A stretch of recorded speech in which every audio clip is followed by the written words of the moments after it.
happy Saturday or Friday night, maybe, depending on where you are. Yeah, I wasn't gonna make a video about this because I was like, what more could I say about this? I feel like everyone has already said their piece and there's not really much more to add to the discussion. But then I was like, wait a minute.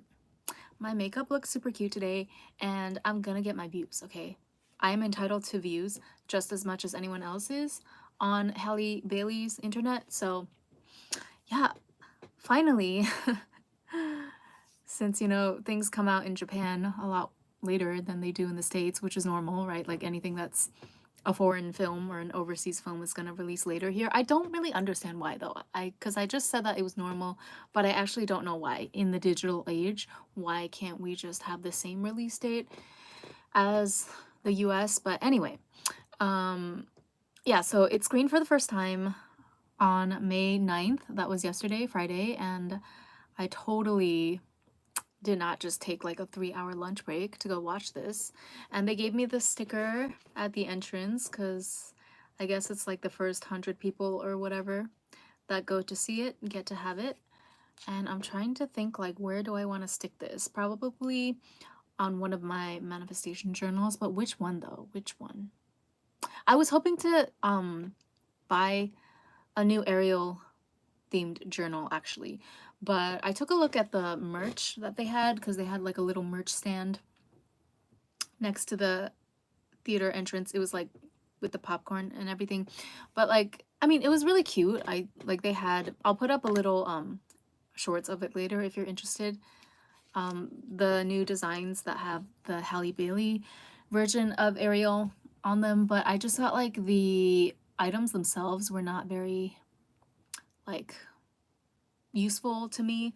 Yes, they did have a merch stand. Hi, Lily. Oh my goodness. Hello. I hope that is it weekend for you already or is it still Friday? Yeah, they had a merch stand, but like I feel like it was small because, you know, my theater is kind of like a local theater. I live in Chofu, which is kind of, it's still in Tokyo, but it's on the outskirts. So I really like this is what I love about living in Chofu. It's because that I get to have like all of the hot new releases, like, you know, makeup, movies, whatever. I have access to that, but I don't have to deal with like the crowdedness of other neighborhoods in Tokyo. And I don't have to deal with if it's makeup or just like something, yeah, like merch, right? I don't have to deal with it being sold out in 2 seconds the way that people living in central Tokyo would.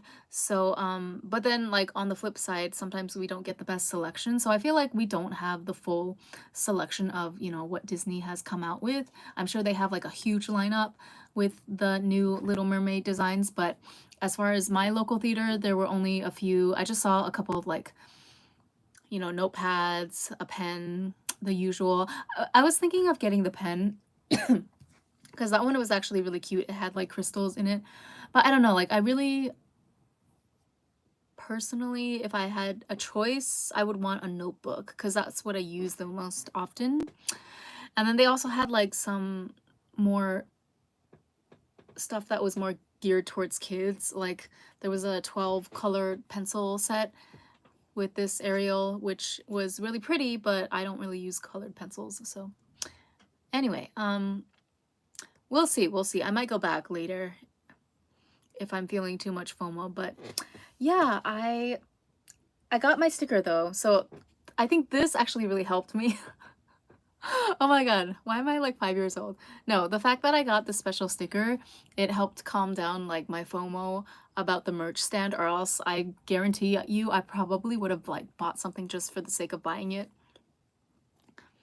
But yeah, like when I went home, I looked on the Disney Store Japan website as well, and they didn't have that much stuff as I was expecting. I was really expecting a lot more. Like I'm sure, I don't know, it must be more to come because I feel like this is too big of a, because Disney is huge in Asia, right? So it must be more merch coming down the pipeline. I just don't know when, and they're gonna play dirty games about like, oh, it's only exclusive to the store in, you know, some far away station that I would have to get on the train for an hour and a half to get to, which I'm not about to do because I ain't got time for that. Okay. Grown woman living over here. I mean, I do have time, but like I'm not gonna get on the train for an hour and a half. Like those days are behind me.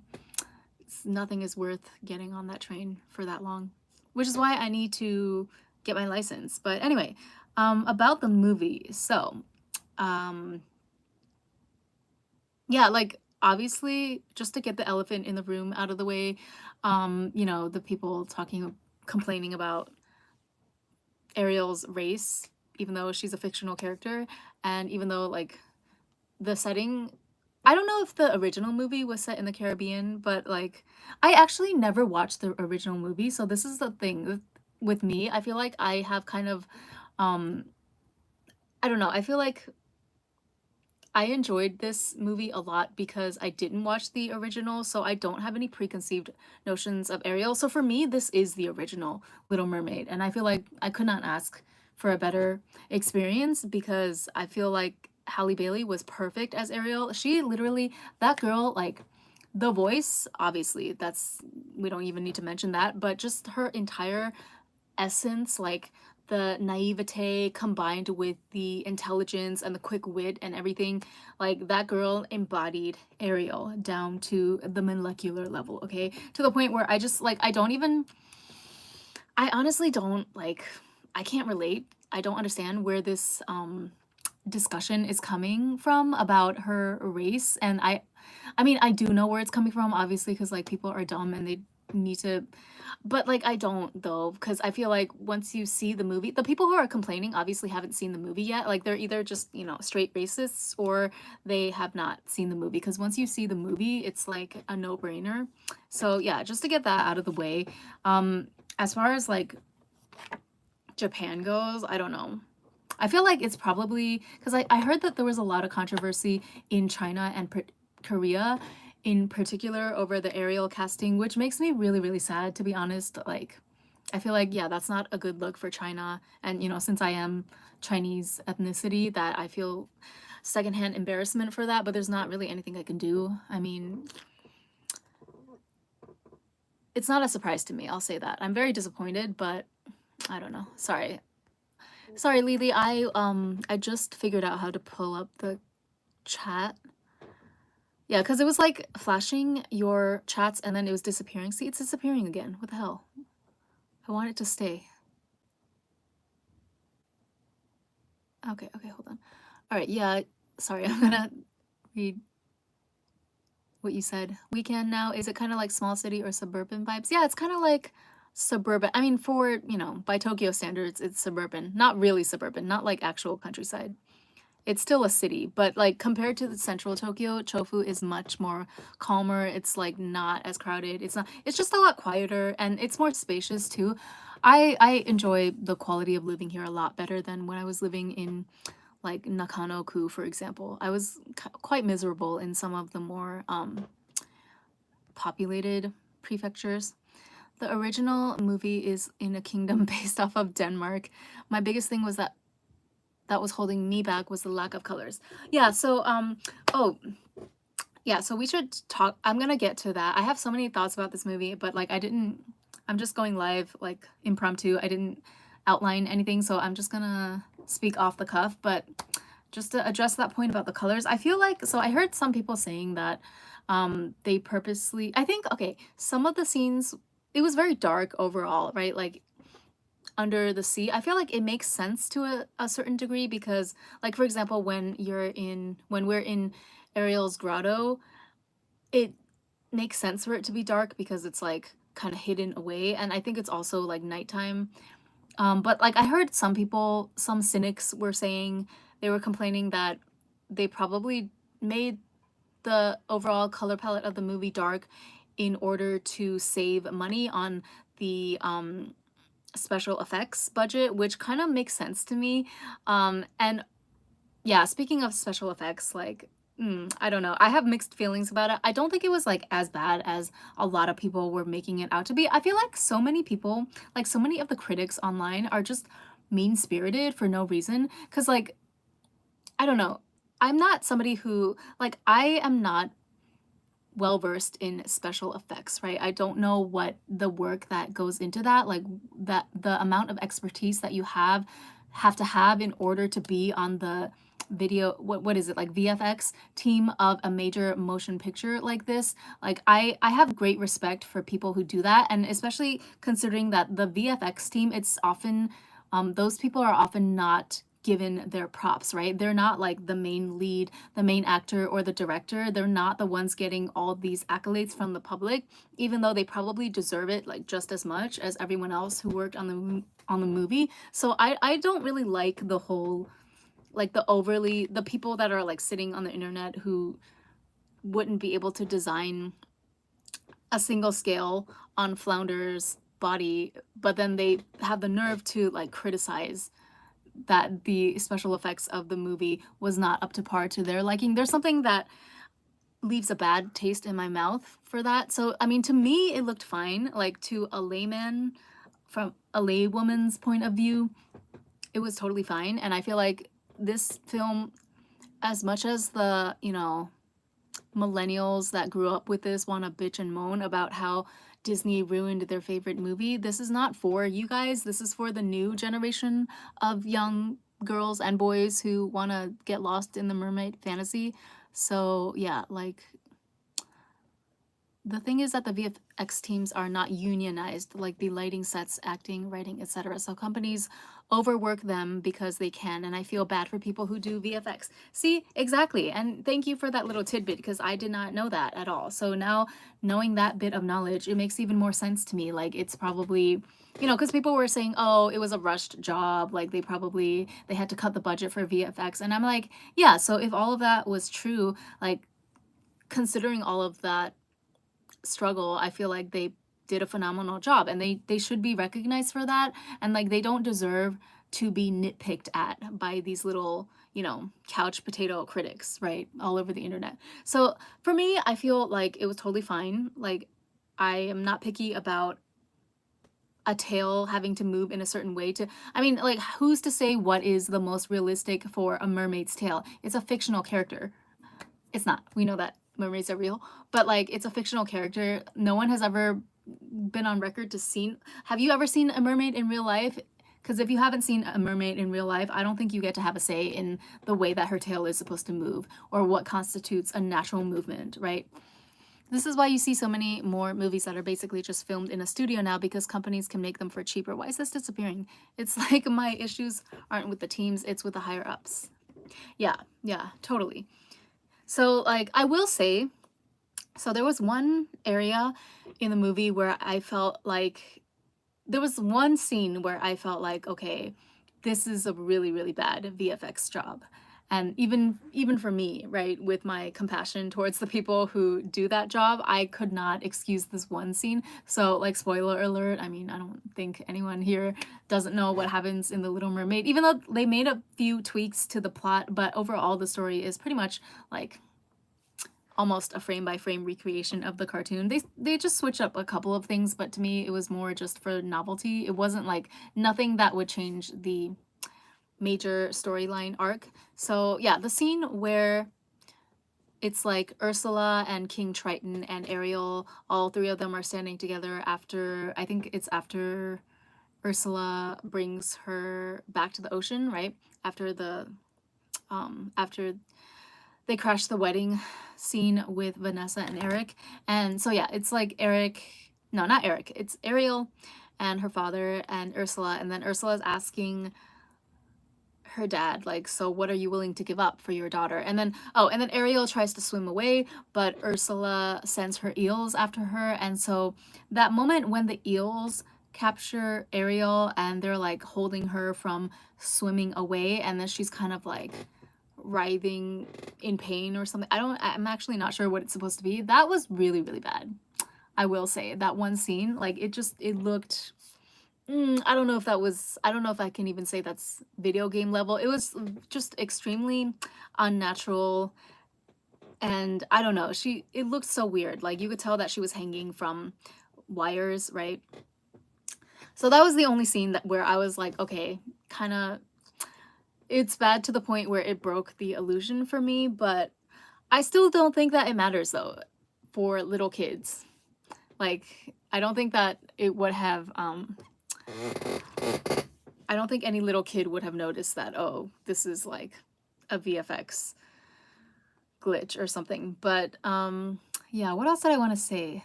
I have so many opinions. I thought I didn't like have much to say, but I guess I do have a lot of opinions. So about the overall darkness of the movie, I personally liked it. I know it might be an unpopular opinion, but like even if they did it to save on the VFX budget or whatever, I think stylistically it does fit, in my opinion, because I feel like they added a couple of darker elements to this retelling of the Little Mermaid overall. And I noticed that, okay, so like Hans Christian Andersen is the author of The Little Mermaid, along with many other fairy tales that we know and love, like Snow White, Cinderella. I feel like, yeah, he's the fairy tale guy, right? So the original story, like the original fairy tales in general, were all much darker and like more violent, more, psychologically just gripping than the Disney versions. So I feel like they tried to like weave in some of the darker elements of the original source material, which I personally appreciated, right? So like the quote in the beginning of the movie where it says a mermaid doesn't have any tears, or she can't shed any tears, so therefore she suffers that much more. That was directly from the original story by Hans Christian Andersen. And then also like the part where she's making the deal with Ursula, where Ursula is concocting the potion to turn her into a human. She has to give a scale from her body and draw blood. Like it has to be a blood contract. So that's different from, the original Disney version where she had to sign like 1,000-year contract or something. Scientology much. But it's actually true to the original story where she had to sign the contract in blood. So yeah, that part I kind of liked. And I don't know, I felt like um the overall tone, even though we still get our happy ending, of course, with Ariel and Prince Eric um, wedding, they find each other and they thwart Vanessa's evil plan or Ursula's evil plan. But I feel like it's overall it's still kind of like melancholic. It's more realistic, right? Which is to be expected because this is the live action remake after all. So I think it's fitting that they kind of made it darker because it's more adult, It's not just like a fluffy children's love story about, this fantastical sea creature, like red-haired girl who falls in love with a prince, and then like she has to deal with a little bit of adversity, but not that much because we know it's a Disney story, so it has to have a happy ending. Like it was less of that, which I think is what makes it appealing to adults, right? What else did I want to say? We can talk about Prince Eric. So like I fully approve of the actor that they chose for Prince Eric. This comes as a girl who has never been that much into, YT boys. I can say that I approve of Prince Eric. I like the changes that they made to the story. They suit it, making it a more modern reboot, and it was handled better than a lot of the live actions do. Yeah, I agree. I agree that it was handled better than some of the other recent live actions, which I actually didn't watch, to be honest. So like the Lion King remake, I did not watch because honestly, it didn't look like it was gonna be my cup of tea. That one was like even worse than the what they did to Flounder and Sebastian and all of the animal sidekicks in The Little Mermaid, because The Lion King is all animals, right? So I felt like in that sense, the critics of that movie, they had a point when they were harping on about how the photorealistic animals didn't have any expressions in their face. Because it's like, well, yeah, I mean, they're a bunch of cats, so, and they are the only characters in the movie. Like, you don't have any humans that have that give like human expressions of rage, happiness, joy, sadness. So it was kind of like they ran themselves into a corner there, I feel like. But the Lion King remake makes me violent. Yeah, I don't know. I don't have any plans to watch that one even after this one. Like I had a lot of fun with this Little Mermaid remake, but I think it's just because like I see it as a standalone work of art, right? I don't really see it as a Disney remake because again, I never watched the full original 1989 animated version. So I'm kind of like I'm really happy because I mean, I obviously like I know what Ariel looks like, and I mentioned this in another video on my channel before, but if anything, instead of the movie, I remember like a bigger part of my childhood was the actual Little Mermaid TV show. I think it was just called like it was like Ariel and Friends, or maybe it was just Little Mermaid, but do you remember they had a TV show? I feel like, and it's weird because I feel like the TV show was better quality than the sequel to the actual movie.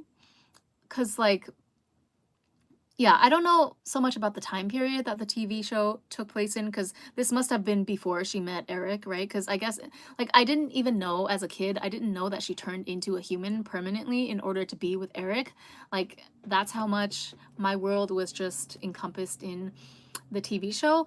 And, like, my favorite episode was the one, or actually, like, the reason it was my favorite episode, I think, is because it's the only one I had on VHS, like, because my mom taped it from the copy that like, did your parents do this back in the 90s? Come on, my fellow millennial babies, where you would just like borrow movies, the VHS from the library, and then your parents would just like tape from, you know, copy the VHS onto a new VHS tape, and then boom, you have your free movie, okay?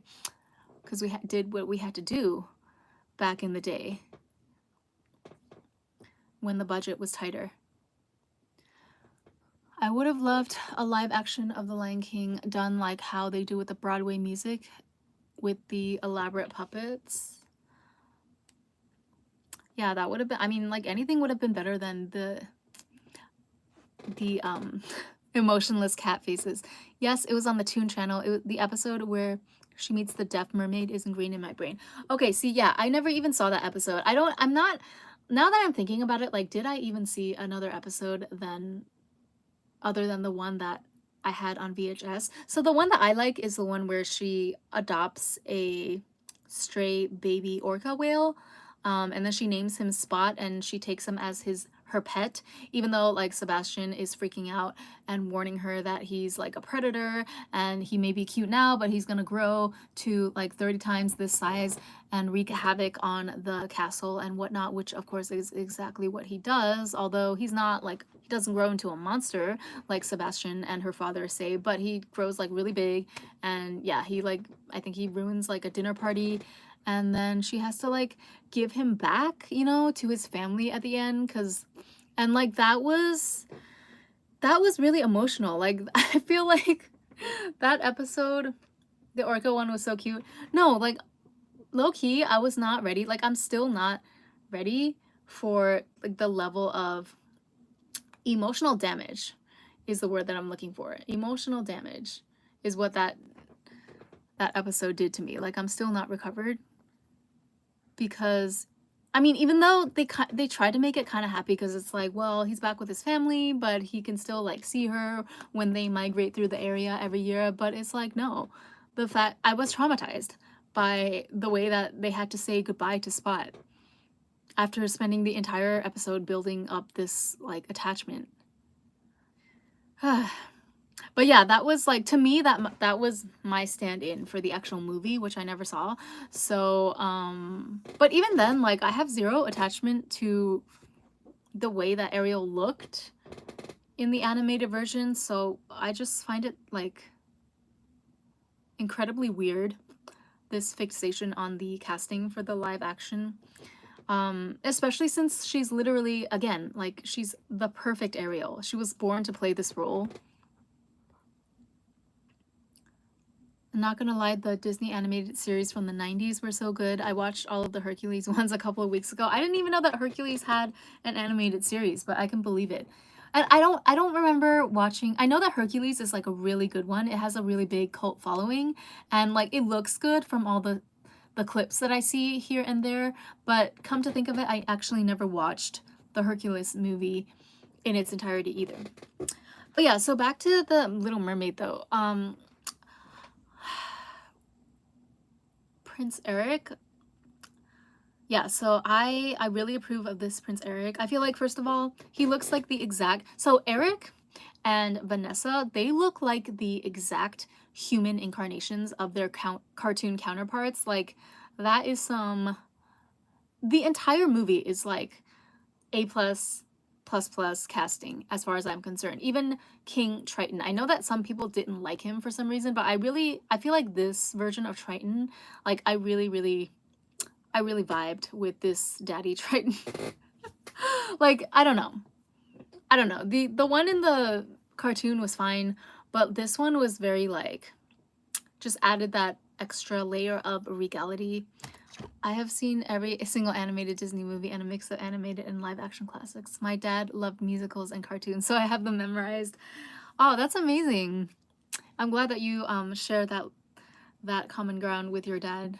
Yeah, no, like I mean, I feel like if I had cable, you know, when I was little, my life or like my relationship to Disney might be a lot different than it is now. Because I mean, I enjoy a good Disney film just like anyone else, but I'm by no means a fanatic. But like maybe I should be just because views, like Disney content gets views.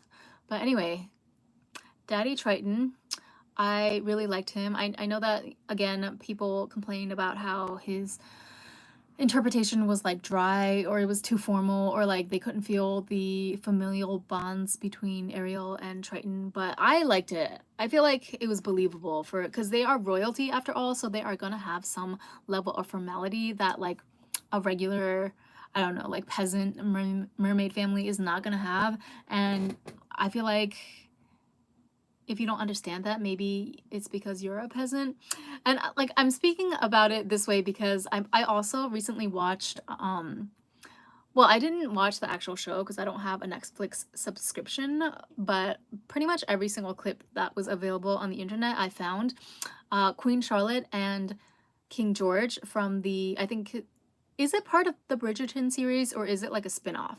Or is it all considered under the Bridgerton umbrella? Anyway, it's connected to Bridgerton, right? Shonda Rhimes. And so, like, King George and Queen Charlotte, it's like their backstory of when they were younger and how they fell in love and how they got, you know, dealt with King George's mental illness and all of that.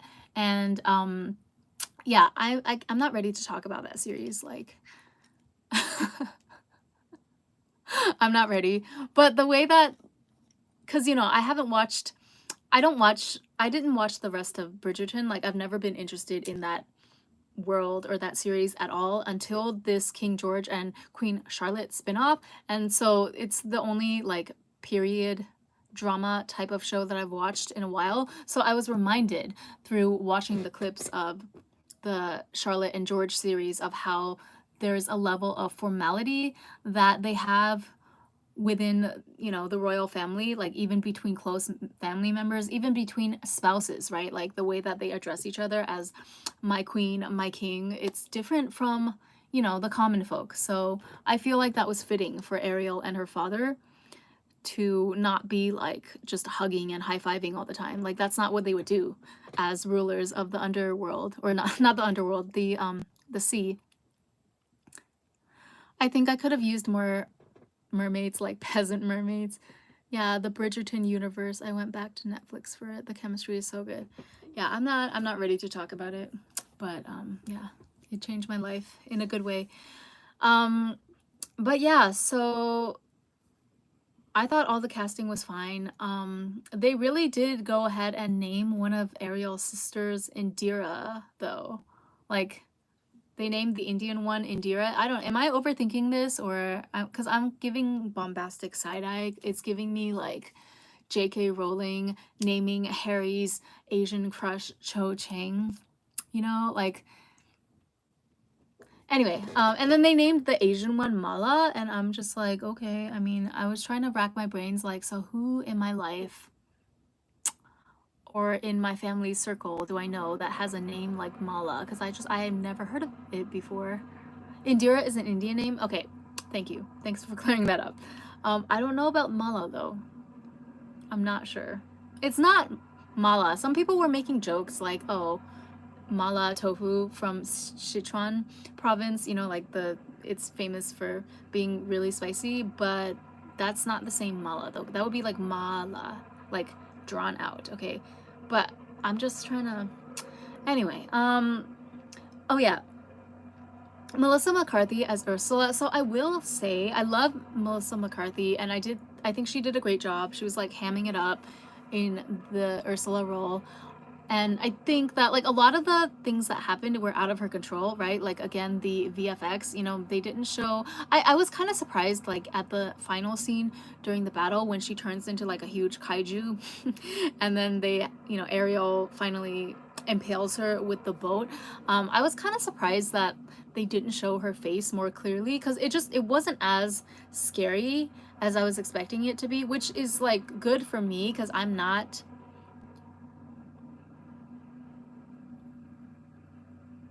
Sorry, there's construction outside. That is so annoying. I lost my train of thought. Can you guys hear? I'm so sorry. The window is closed. Like, there's not much I can do. But yeah, I feel like yeah, there's nothing that Melissa McCarthy could have done about that because that's like out of her hands the way that they choose to edit it.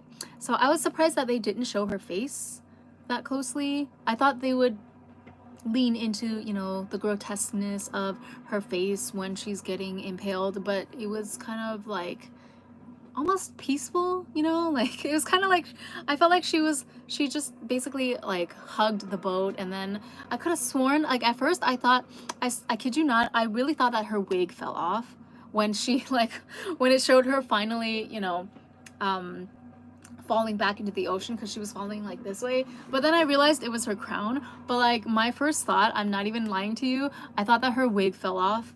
So I must not be the only person who thought that. But anyway, I thought she was good as Ursula, but I didn't think, maybe it's because I associate Melissa McCarthy with more comedy type roles, but it didn't quite hit 100% for me. And I'm not saying this in a way to like criticize her at all. I feel like, you know, it was super fun to watch her as Ursula, but if they were in terms of like the fear factor, I would say that it didn't quite reach the maximum amount on the dial, if you catch my drift.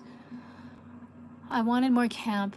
Yeah, that's a good way to put it. Yeah, I wanted more camp as well, but instead it was just kind of like a grumpy, I feel like we just got a grumpy aunt for the most part, and she had a few slick one-liners, but nothing, I don't know, I just don't feel like it was comparable to the original. But at the same time though, I kind of understand, because it's already such a sensory overload to have this film that has been like an iconic animated classic for so long, to make everything live action. I feel like it's already so sensory overload that they cannot, maybe it was conscious on their part to not like fully turn up, how do I want to say this, to not fully go there with every single character. They had to pick and choose which one they were going to amplify, right? So obviously like Ariel is a non-negotiable since she's the main character. So, and then I feel like they wanted to flesh out King Eric more, or not King Eric, Prince Eric more, because he didn't have that much of a personality from what I understand in the original animated movie. So like I really like that they gave him much more of a personality, much more of a like I was really feeling Prince Eric in this movie. I feel like, you know, he kind of embodied like everything that you would expect in a young prince, and it was just, he was a very, very likable character. So I think that they're already placing so much emphasis on the character development of like Ariel, Prince Eric, and then all of the adventures that ensue, that they don't really, I guess there was just not much room left for Ursula to ham it up, which is a shame if you're a huge fan of that character, but I kind of get it, you know, in service of the whole story, it kind of makes sense. The 6-year-olds may find it more grotesque and disturbing. Ursula's design in the cartoon was based off the drag queen Divine. Yep, I did know that going in. I do know that. Um, and yeah, let me see. So one thing that I saw, oh, okay. So people were talking about how, so when she placed the spell on Ariel and then to become a human for 3 days, and she has to get the kiss from Prince Eric within 3 days, in order to be, was it to be like, did she have to do that in order to stay a human forever, or was it just to like not belong to Ursula? I feel like it would have allowed her to stay human. Yeah. Okay. So anyway, they placed a new twist on it where Ursula in this version makes her forget that she has to kiss the prince, which I feel like I kind of understand where they were going. They were probably trying to say something about consent, but it doesn't really land for me because doesn't that invalidate the whole deal though? Like, even though it's a dirty deal and Ursula tricked her into it, it's still a deal, right? Like, it's the curse is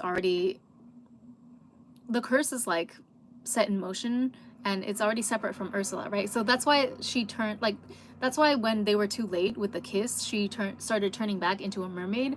So like isn't that kind of doesn't that invalidate the deal? I don't know. Oh my god. I can't concentrate. I'm so sorry. I keep losing my train of thought. I don't even know what that machine is. Maybe I should like move to the other side of my apartment. But then I would have to... Okay.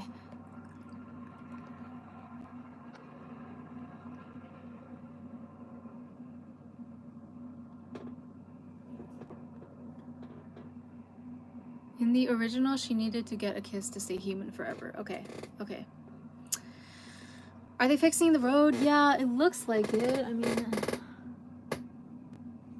Okay, I'm gonna move. Because, like, I'm charging my phone. That's the thing. I don't want it to die in the middle of transmission, but... I gotta... Okay. Hold on 1 second. I'm gonna cover you up for...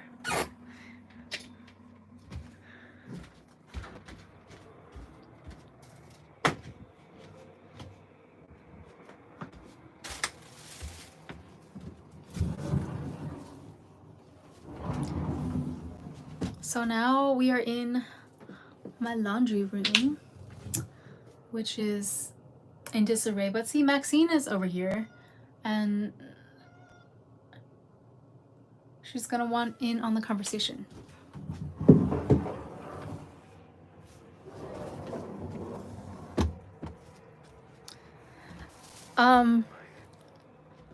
This is so annoying. Okay, I think, I'm sorry guys, we're just gonna have to deal. I'm gonna stand over here. So basically, or should I, oh my god, that's really loud.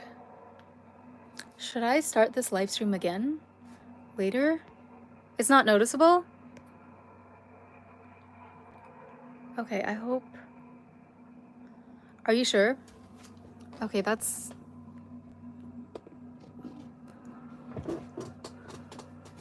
kind of encouraging. We need to know Maxine's opinions. It's very faint. Okay, okay, good. Okay. Okay.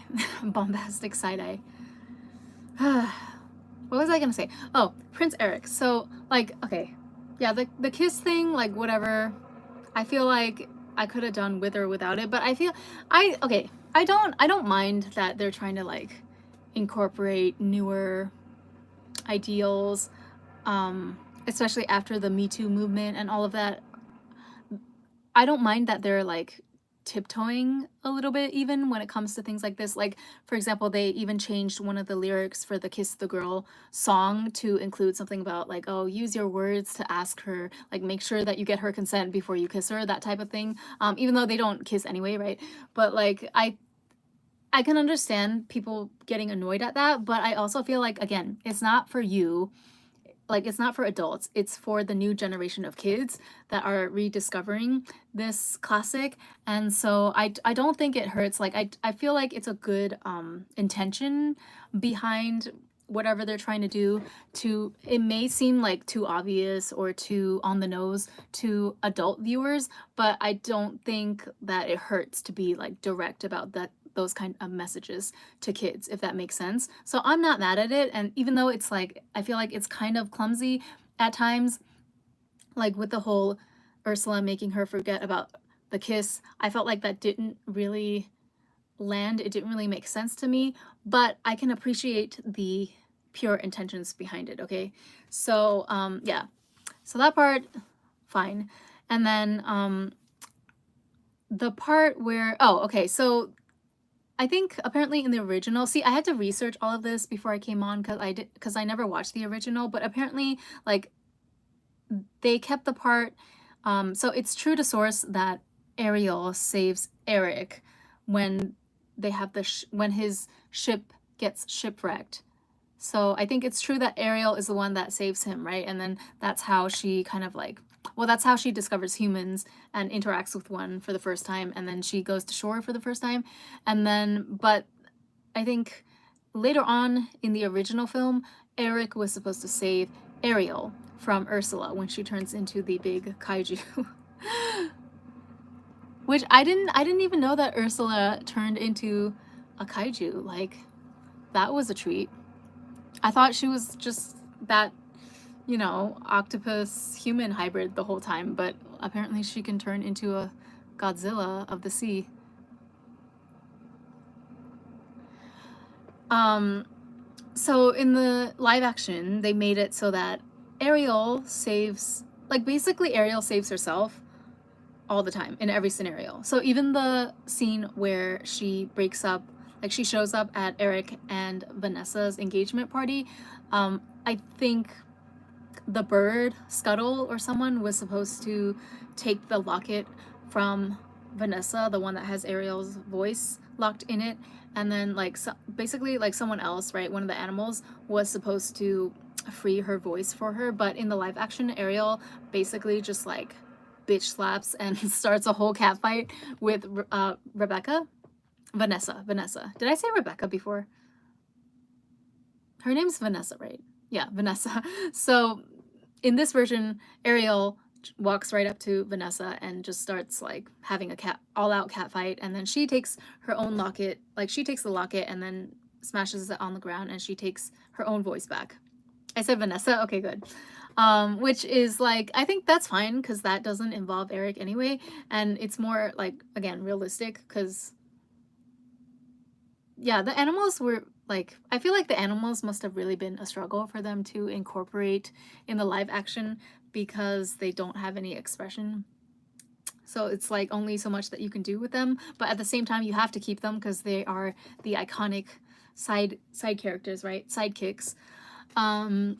So I didn't mind that Ariel was like saving everyone in the beginning. She even saved Max during the shipwreck scene, right? Because like Max was stuck on a boat and then Eric went to get him and he like threw him to one of the lifeboats, and then Max was like swimming, but you know, he has very short legs, so he was struggling a little bit, and you see Ariel coming like underneath the water. She's kind of pushing the dog to the boat. So I thought that was super cute because like, come on, you gotta save Max, like. And then I didn't mind that she took the locket from Ursula by herself because I feel like that's not, you know, that's not like her being a girl boss. That's just her fighting for what's hers, right? But I did, okay, I kind of wish that they kept the storyline, the original storyline of Eric saving Ariel in the last battle scene against Ursula, because I kind of, it would have been nice if they had an equal, like she saved him and then he saved her, so they would have been equally yoked. But then I thought about something that makes sense to me why they changed it so that Ariel was the one who eventually killed Ursula with the sunken ship, like the, I don't know what it is, that thing, protruding out of the ship, and then she impales Ursula with it. I was thinking that if Eric was the one to, okay, so like in this version of The Little Mermaid, I feel like the animosity between humans and merfolk is highlighted and heightened much more than in the cartoon. I feel like in the cartoon it was more like they just didn't really, the two species don't really know about each other and they just kind of leave each other alone, right? But in this one, Ariel's dad really, like King Triton, really hates humans, and really sees them as like a danger. And then same thing vice versa. Eric's mom is saying that like, okay, the sea gods, you know, the creatures of the sea, their world is evil and we need to like stay away from them because they're not safe. So I feel like it's a much more like tangible animosity between the two species, so which in turn would have made it a stickier situation for Eric to be the one to off Ursula, because even though she is the bad guy in this instance, it wouldn't look good to have like, because Ariel's mother was already murdered by a human, right? And that's like one of the reasons why her dad is so adamant against her trying to, you know, make friends with humans or bridge the two worlds together. So it would have been like even worse if, even though Ursula is evil and like she quite literally killed King Triton, it wouldn't be a good look to have a human kill a sea creature, if that makes sense. So it makes, even though like I don't know if it's much better that we ended up with Ariel killing her aunt, like I don't know if that sounds much better, but I understand the political implications there. In the cartoon, it's super vague. I mean, the ocean is terrifying. Yeah, it really is. I'm trying to think. I think that's like pretty much all I have to say.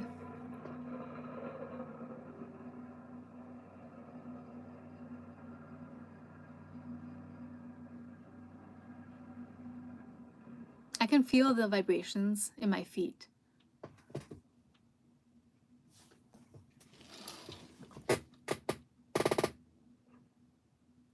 Okay, good. Please stop forever.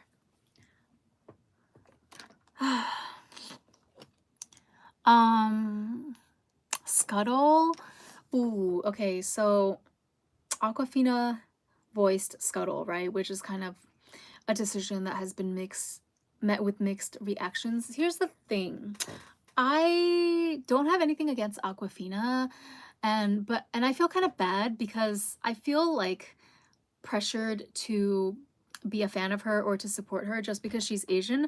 But like, to be honest, she's not, I haven't seen much of what she's been in, but like overall I just feel like she's not for me, you know. Which doesn't mean that like I support her. I'm happy that her career is going well. I'm happy that she got this opportunity. I feel like she did fine as Scuttle. Like I didn't find her voice to be annoying or grating or anything, but then again, I didn't watch the original, so like I don't know. From what I understand, it's quite different from what the original Scuttle was, right? Like not even, let's forget the whole gender swapping thing because that doesn't really matter to me. Like it's voice acting, and she's playing a seagull, so like I don't really think it matters that much what the gender of the seagull is. But I feel like she, like from what I heard, they changed the vibe of his personality or her personality a lot. And then yeah, and then they had that song Scuttlebutt, which everyone has been like having a meltdown over on how bad it is. I don't think it was that bad in context, because if you watch it in the scene, like it's supposed to be an annoying, grating song,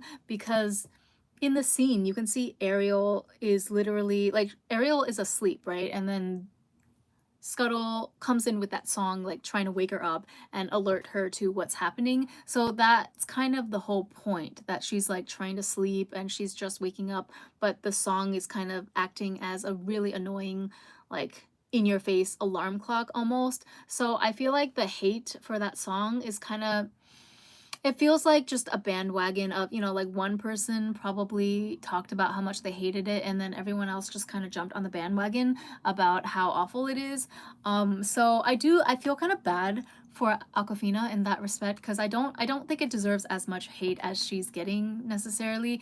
If anyone should receive criticism, I think it should be the person who composed the song, Lin-Manuel Miranda, because like not only did he, he's the one that Aquafina was just doing her job, right? Like she was just singing the song and the notes as as they were written, but he's the one that wrote the song, and he's also like isn't he a seasoned vet in the industry? So you would think that he would come up with something better, but I don't know. To me, like, if I didn't hear so many criticisms of that Scuttlebutt song before going in to watch this movie, I would not have really given it a second thought. Like, yeah, it's a little bit annoying, but it's over in 10 seconds anyway, so I would never have thought that deeply about it if it wasn't for like the internet trolls.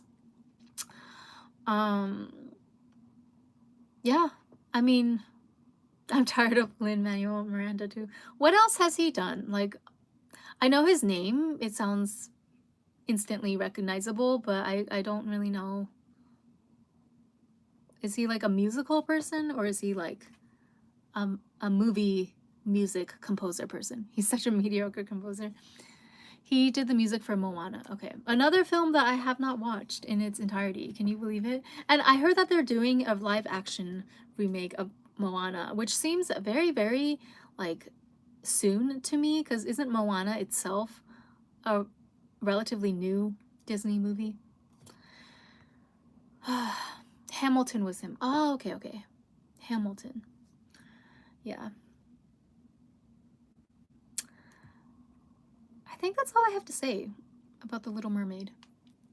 Yeah, I mean, the chemistry. Oh, and then people were criticizing Halle Bailey's acting skills, which I can kind of see. Like, okay, there were some areas where I felt like, oh, it is a little bit giving novice vibes, but hear me out. I think that in this particular instance, it works in the film's favor, because Ariel herself, like the journey that she goes on, she's kind of going on the same journey that Halle was going on, acting in her first big motion picture film, right? Because Ariel gets legs for the first time, and she's like learning how to walk and stand and learning all of the things about the human world, right? Like she doesn't even know that a fork is not supposed to be used to style your hair.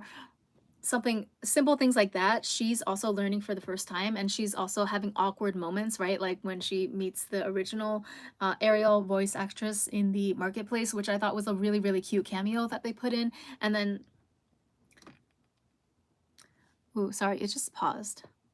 Am I still going? But yeah, like when she meets the original Ariel voice actor in the marketplace, and then she hands her a fork to eat her food with, and then Ariel puts it in her hair because that's what she thought it was used for, like a dingle hopper.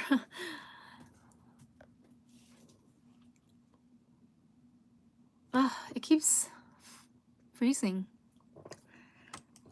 Okay, but yeah, I thought that that was like, it kind of worked out that Halle is also a novice at acting, because it kind of like highlights even more Ariel's how out of place and awkward Ariel feels. I will say one thing, like I think for the most part Halle did a really good job, and like it's really, really hard to emote when you don't have your voice, right? Because for half the film Ariel is like on land and she doesn't have her voice because it's being held hostage by Ursula. So I mean, what do you want her to do? Like she was, I think she was doing her, trying her darndest, to convey her emotions through her eyes and like her facial expressions, and there's not really much she can do to get around. She has to make somewhat exaggerated expressions in order to get the point across, and especially since, again, this film is mainly geared towards children, so you kind of have to make things more obvious for children. And I actually, like, I don't mind, there were some parts where people said that, oh, she's emotionless, like she's not even trying. But to me, I feel like I prefer actors to not overact as opposed to, yeah, like I prefer them to underact as opposed to overact, if that makes sense. Like I think um if you not underact, but if you're like, if you take a more reserved approach to certain emotional scenes, at least it can come across as like you're being very pensive and you're like holding your emotion inside. Whereas if you overact, it can really easily look cheesy if you don't do it correctly. So in that sense, I actually appreciate like some of her choices, her acting choices when it came to some of the more emotional parts, like for example when King Triton dissipates into dust, right? After he gives up his trident to Ursula. Like I don't, I prefer like a more, you know, subdued, shocked reaction, cuz as opposed to like her screaming and going completely crazy, cuz it's just more relatable to me. Disney hires Broadway people to do their music in the movies, and it used to be that they hired Broadway singers to do the singing for the movies. She really suits the role well.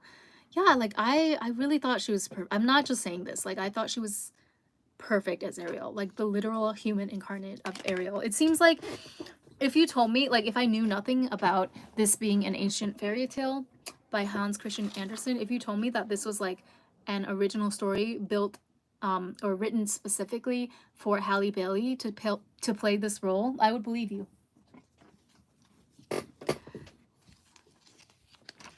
I need to figure out where I'm gonna put my sticker soon, because look, it's like curling up already, so I need to stick it somewhere before, I don't know.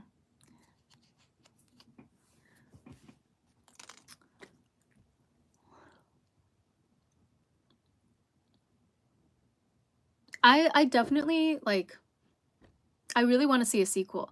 Maybe not the, because I know there's a sequel to the movie about Ariel's daughter wanting to become a mermaid, like she wants to return to the sea or something. And from what I understand, that one got really bad reviews. And from the clips that I saw, the animation is like a definite downgrade from the first movie. So I don't know about that exact storyline, but like maybe they could take something from the animated series, which I thought was excellent, and I thought that it maintained the high standard of animation and storytelling of the original film. So, or they could just come up with something completely new, which I would also be down for. But the point is, what I'm saying is that I want to see more of this Ariel and Prince Eric.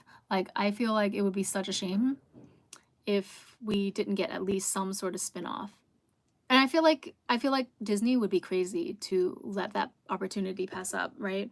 But then again, I don't know, because it seems like with a lot of their recent live action remakes of their classics, it seems like a lot of them are kind of a one shot and done deal, like The Lion King, and I literally can't remember any others except for that one, but oh, Aladdin, right? Which I also didn't, I watched like part of it on the plane back from Egypt, and then I fell asleep in the middle.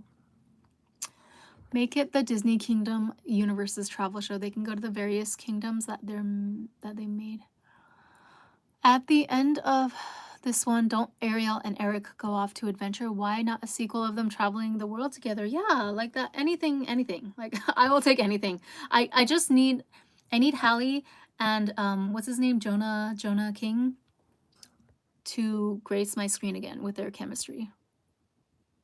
And I need more Queen Charlotte and King George, even though like I know there's less hope for that because that series is already done and they're not gonna, like, the story is already told, right? It was a backstory in the first place to, you know, like the present day King Charlotte in the original Bridgerton series. So that's kind of sad. I if I had a choice though, I would have more of Queen Charlotte and King George in the younger years. And then I would also have like, I also want a spin-off of young Morticia and Gomez from the new Wednesday Netflix show. And then I want Ariel and Eric and their adventures. Yeah, they could just travel the world with Max. I feel like that would be plenty of material. Aladdin is bad. We need more rom-coms again. The way I would watch an Addams Family prequel. Yeah, Aladdin, I feel really bad because, yeah, I had high hopes for Aladdin, and I wish, you know, all the best for the actors that I feel like that was their breakout roles, right? I don't know their names, but the guy that played Aladdin and the one that played Princess Jasmine, I feel like they deserved better. But like, I don't know. I also feel like they could have done better. Like, not to nitpick, but personally, I thought Aladdin was okay. I didn't find the actress for Jasmine to be all that compelling, to be honest. But then again, they also wrote her character to be kind of annoying, so she couldn't really avoid it. But then I don't know. I think the actress who played Jasmine played a Power Ranger. Is that like from the new Power Ranger? I vaguely remember that they did a new Power Rangers movie, but it was probably, I don't know. I don't go venture out to see many movies, in case you haven't noticed. Like only the ones that really call to me. I mean, I like going to the movies, but I don't necessarily go out to see them ones that are like generating all the buzz. Um this one just happened to be, you know, The Little Mermaid, of course. Everyone's gonna go watch it, but yeah. Like, I'm not interested in Fast and Furious, whatever 50th sequel that they're on right now. And I'm not interested in any of the anime movies out. Or I might go see the Spider-Verse movie just because that looks really, really interesting to me. Like I didn't even know that that was the latest retelling of Spider-Man. Like, I didn't know that they had a new animated series centered around it, but it looks really interesting and it's been getting really good reviews. And I love animation. Like, I'm a huge animation fan first and foremost, even before live action. So they never stop making Power Rangers. I feel like I like watching movies, but not a lot of stuff gets me excited. Yeah, that's a good way to put it. I am ready for Barbie. Me too. Oh my god, yes. I almost forgot. I am ready for Barbie, but I have a feeling that it's gonna like be kind of annoying, but I'm still gonna go watch it. Cause like some of the people in it, I'm just not super enthused about. Like, again, nothing personal against these actors. I'm glad that their careers are taking off or whatever. But like Simu Liu is kind of annoying to me. I don't know why. I feel like he's like every time I see him, he's just trying hard for validation. Like he seems like he's constantly still just trying to get that validation that he never got in high school, and it's like, dude, but you're here already. Like, you made it. You're a Marvel superhero, so can you just drop the whole like can you drop the whole like dorky kid turned jock thing? Can you leave that back in high school? Is what I would say to Simu Liu if I ever met him, but I probably won't, so why would he need my advice?